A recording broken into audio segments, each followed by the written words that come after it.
রাধে রাধে বন্ধুরা, তো তোমরা সবাই কেমন আছো? আশা করি তোমরা সবাই খুব ভালো আছো আর ঈশ্বরের কৃপায় আমরাও ভালো আছি। আমার নতুন একটা ব্লগে তোমাদেরকে অনেক অনেক স্বাগত জানাই। এখন বাজে বিকেল 4:47 মতো। তো এখন আমরা 5টার ট্রেনটা ধরবো বলে এই যে প্ল্যাটফর্মে চলে এসেছি। যাচ্ছি বিয়ের জন্য কেনাকাটা করতে, আর কি কি কিনছি না কিনছি সেটা সবটা তোমাদের সাথে শেয়ার করব। তো পুরো ভিডিওটা কন্টিনিউ দেখো, আশা করি খুব ভালো লাগবে। তো এই যে এখন আমরা কিন্তু চলে এসেছি একটা জুতোর দোকানে। আমরা রানাঘাটে এসেছি, তো রানাঘাটে এই যে জুতোর দোকানে চলে এসেছি। তো ভাই একটা জুতো নেবে আর আমি একটা জুতো নেব, তো দেখি কি পছন্দ হয় না হয়। তো ভাই এই যে এইদিকে জুতোগুলো দেখছিল যে ওর পায়ে সেট হচ্ছে কি হচ্ছে না।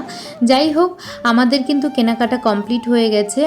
আর এই যে এখন আমরা মানে ট্রেনে উঠেছি। এখন কিন্তু বাজে হচ্ছে তোমার 7:40 মতো।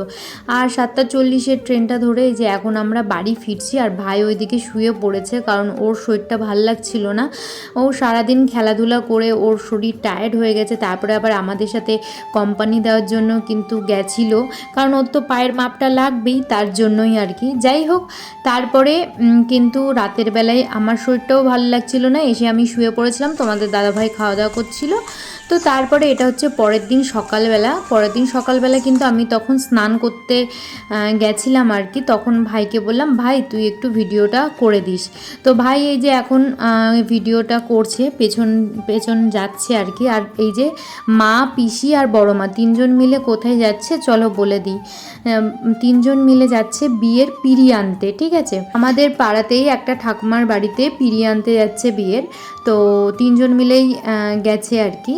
তো ভাইও পিছন পিছন যাচ্ছিল। তো আমি তো তখন যেতে পারিনি, কারণ আমি স্নান করতে নেমেছিলাম। যাই হোক, পিঁড়ি নেওয়াও হয়ে গেছে, দেখতেই পাচ্ছ। তো এখন এই যে ঠাকুমার সাথে একটু কথা বলছে। তো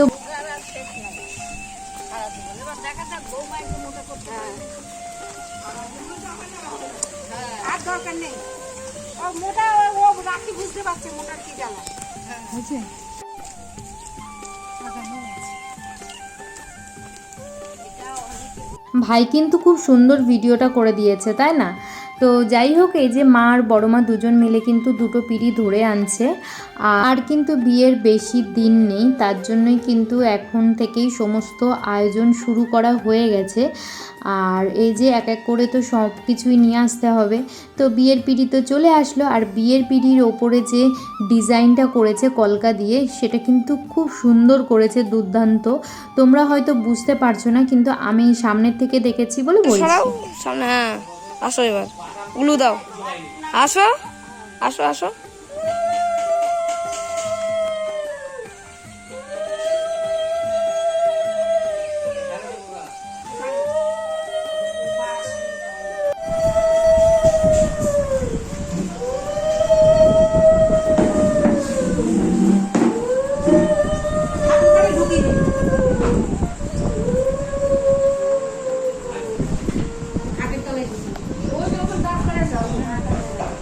তারপরে কিন্তু আমি আর ভাই দুজন মিলে একটু বারান্দায় ব্যাট বল খেলছিলাম, কারণ বাইরে কিন্তু প্রচণ্ড রোদ আর প্রচণ্ড গরম, তার জন্যই এই ভেতরেই খেলছি। আর ভাইয়ের বন্ধু ঘন্টু ভাই এই ভিডিওটা করে দিয়েছে। ভাইয়ের কিন্তু ছোটোবেলা থেকেই কিন্তু ক্রিকেটের প্রতি খুব ইন্টারেস্ট রয়েছে। আর ভাই কিন্তু ক্রিকেট খেলতে ভীষণ ভালোবাসে। ও ভারতীয় ক্রিকেটারদের মধ্যে কিন্তু ওর সবচাইতে ফেভারিট হচ্ছে বিরাট কোহলি। আর যখনই খেলা হয় তখনই কিন্তু মানে ওর সাথে আমার একটু ঝামেলা হয়, কারণ আমি একটু রোহিত শর্মাকে সাপোর্ট করি আর ও হচ্ছে বিরাট কোহলিকে সাপোর্ট করে। যখন ও বাড়িতে আসে তখন কিন্তু ও ছোটোবেলার বন্ধুদের সাথে ক্রিকেট খেলতে চলে যায়। তো আর যখন ওইখানে থাকে, স্কুলে থাকে, তখন তো স্কুলেও মানে কিছু কিছু খেলাধুলা হয়, সেইটাতেও পার্টিসিপেট করে।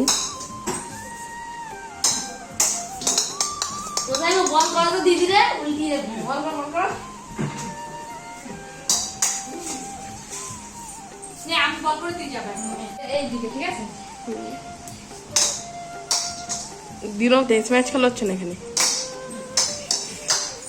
দিনও পূজার আত্মাকে একটু হ্যাঁ তুই ভিডিও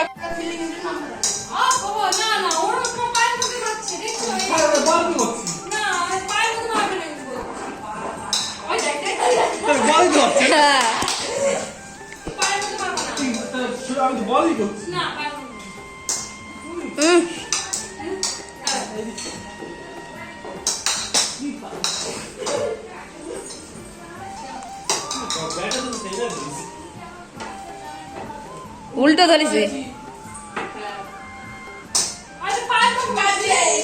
তো ওরা খেলছে, এখন খেলুক। আর চলো তোমাদের সাথে কিছু কিছু জিনিস দেখাই। তোমরা তো টাইটেল আর থাম্বনেলে বুঝতেই পেরেছো বিয়েতে নতুন বৌদিকে কি কি সোনার জিনিস দেওয়া হচ্ছে। চলো দেখাই এক এক করে। এই যে দেখতে পাচ্ছ আমি যে হাতে পলাটা নিয়েছি, সেই পলাটা কিন্তু দাদা বৌদিকে বিয়ে করে নিয়ে আসার পরে কিন্তু জেঠু তার বৌমাকে এটা দিয়ে মুখ দিচ্ছে। বৌমাকে পলা বাঁধানো দিয়ে আশীর্বাদ করবে। আর এটা হচ্ছে আশীর্বাদে, এই দেখো চেনটা খুব সুন্দর। চেনটা আমার খুব পছন্দ, চেনটার ডিজাইনটা খুবই সুন্দর হয়েছে। চেনটা দেখো এত সুন্দর ডিজাইন হয়েছে না, চেনটা পরে থাকলে পরে এটা আশীর্বাদে দেবে বৌমাকে। আর এটা হচ্ছে এটা হচ্ছে বড়মা বৌমাকে আশীর্বাদ করবে যখন আসবে নোয়া বাঁধানো। কিন্তু আমরা সবাই দেখতে বসে গেছি, পিসি, আমি, মা, তোমাদের দাদা ভাই সবাই মিলেছিলাম। তো চিল্লামিল্লি হচ্ছিল বলে আবারও পরে ভয়েস ওভার দিচ্ছি। তো যাই হোক, এই দেখো দাদা বৌদিকে ফুলসজ্জায় কি দেবে সেটা হচ্ছে দেখাচ্ছি। এই যে আংটিটা কিন্তু খুব সুন্দর ডিজাইনের, তোমরা বুঝতে পারছো কিনা জানি না।